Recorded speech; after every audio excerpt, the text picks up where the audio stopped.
A totally unfounded belief exists, however well-intentioned, that there is a certain romance or nostalgia synonymous with making a living from deep-sea fishing.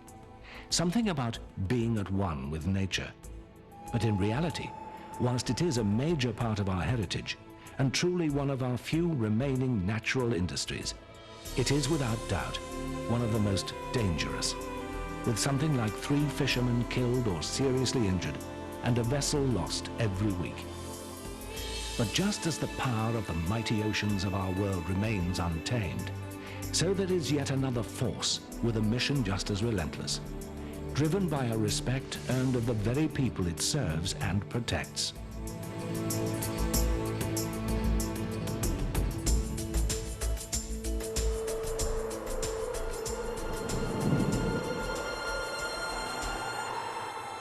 The fisherman's mission will help any seafarer in distress, even when they have caused long-term damage to fish stocks, as happened with the oil tanker Brer, which met its dramatic end in a raging storm on the unforgiving southern tip of Shetland.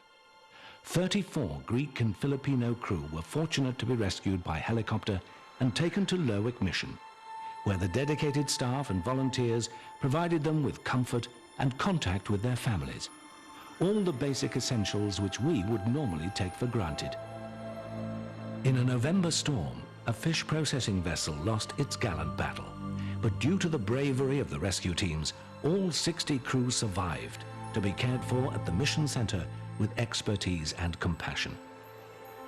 The immense dangers faced at sea are regularly brought to our notice through the media, but there are many smaller accidents which never make the headlines, remaining merely dockside tales.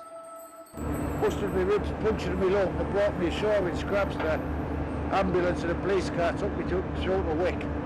I was 16 days in hospital in Wick, and it was the mission guy who looked after me. Like he used to come through and see me every day. They do a very good job with mission people. I was in here with a broken arm last year. A mission man picked us up the boat, took us to the hospital, made sure we got home okay. So it's their job, so they're good at it. I had an accident at sea and just did into the mission, the Lerwick mission. Hurt my hand, took my hand through a roller. They took me up to the hospital, get stitched up and organised flights home and things like that. But many never get the chance to speak. Their stories have to be told by families and friends. Because they were lost at sea, and therefore you don't automatically get issued a death certificate.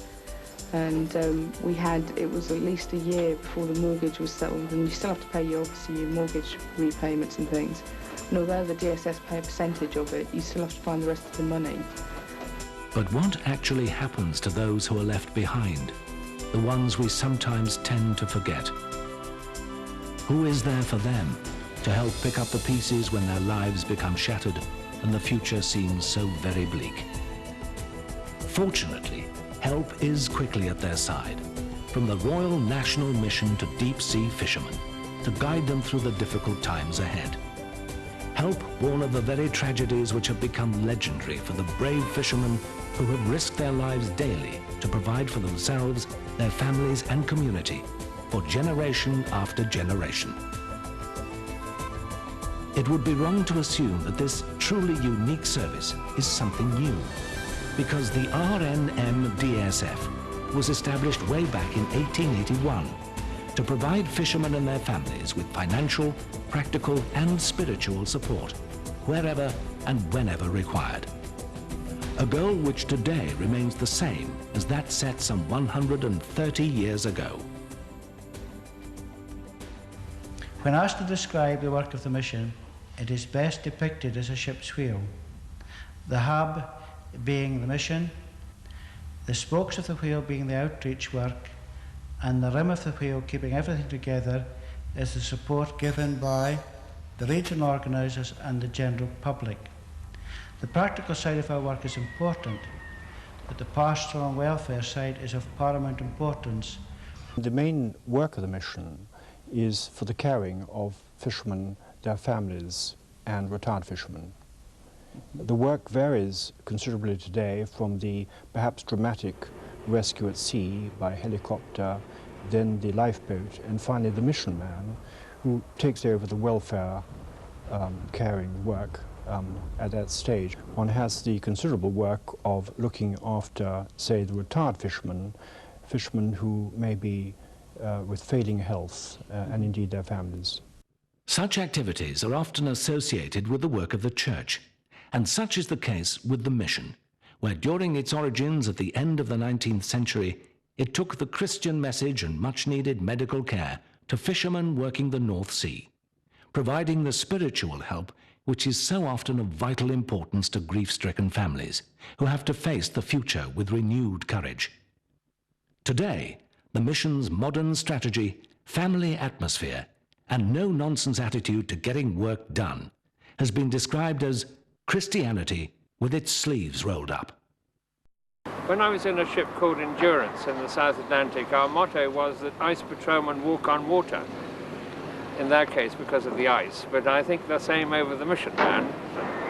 And I've been at sea most of my life, and I think you do call upon the guy out there quite regularly when you see the sort of seas and the sort of battle that you are about to face against the elements. And I think that God and sea go very happily together. As the fishing grounds moved further north, so the fishermen had to move north in pursuit of the fish.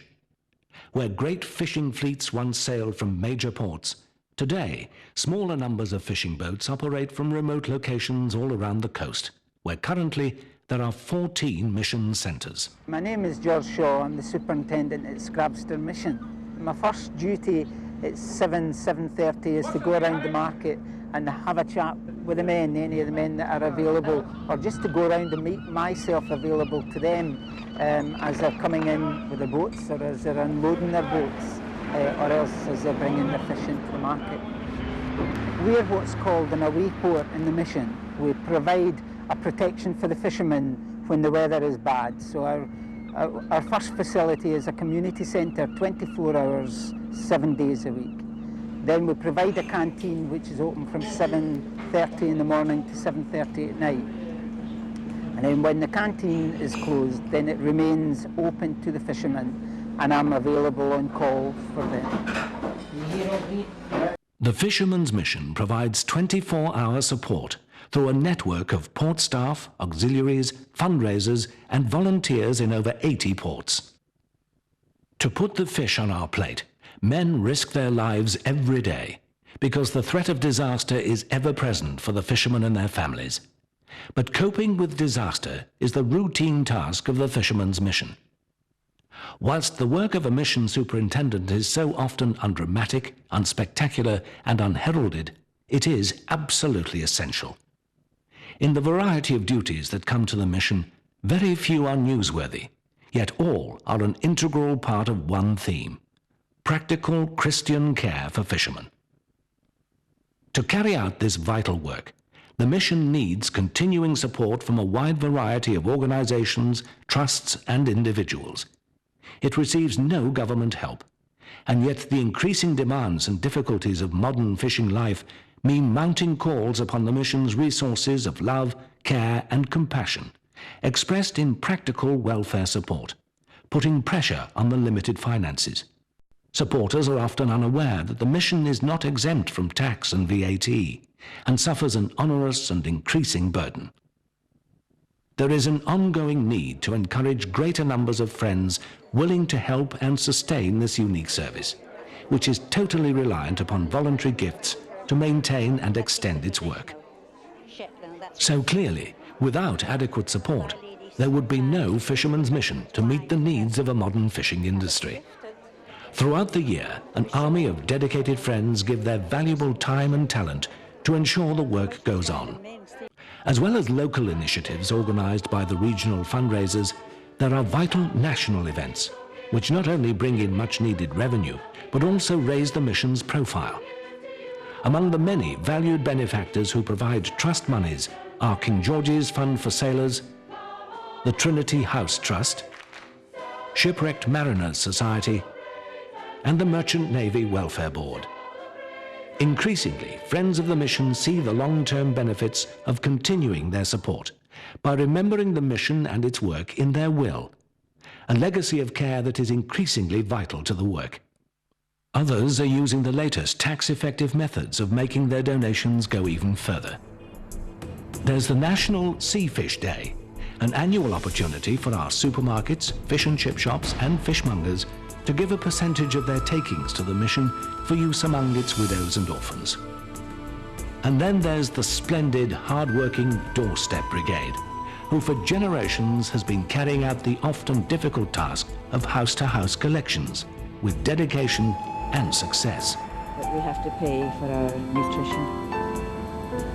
It's a hard life for fishing, but like the miners, we take these men for granted, and they work in an even more hostile environment. Many well-known faces have added their own heartfelt words and wishes to important and highly successful national media appeals. Now here's the crunch. The Fishermen's Mission is entirely supported by voluntary contributions. So, when you see one of these, don't be shy. And please, don't forget the welfare of the fishermen who catch the fish that we all love. Indeed, we won't forget. And neither will those who still have so much to remember, so much still to do for their own survival. There's always that thing of just leaving someone. Just because they're at the bottom of the ocean, it doesn't mean you should just leave them. I mean, if you had an accident on the motorway, they just wouldn't leave them there. But they do if it's at sea. That's it, they just leave them there. James. I think they think they're expendable. You know, I mean, I can't replace my husband. The mission naturally understands these strong sentiments, these powerful emotions. They have shared them with so many, for so very long. The fishing industry has never had it so tough. The salmon farms and west coast scallop beds have been hit by disease, with diminishing fish stocks and reduced quota, whilst the cost of vessel safety and insurance is still rising. In fact, the sales of licenses and quotas are now worth more than the fishing vessel itself, pricing out smaller operators and severely affecting remote fishing communities. But there is justified optimism beyond this turbulent horizon. The mission has never been busier. It's now on a more sound financial footing than ever before. And after a long 2.5-year campaign, it has finally won some concessions from customs and excise. Whilst there has been an encouraging increase in support, demand for our services still outstrips the resources available. And so your help is desperately needed to bridge this gap. Fundraising in the regions and ports continues to improve, with over £500,000 being distributed to those in need. Yes, of course, lives will still be lost at sea, and accidents will not stop. But neither will the mission stop providing for those it is committed to help. It is, indisputably, a mission unstoppable.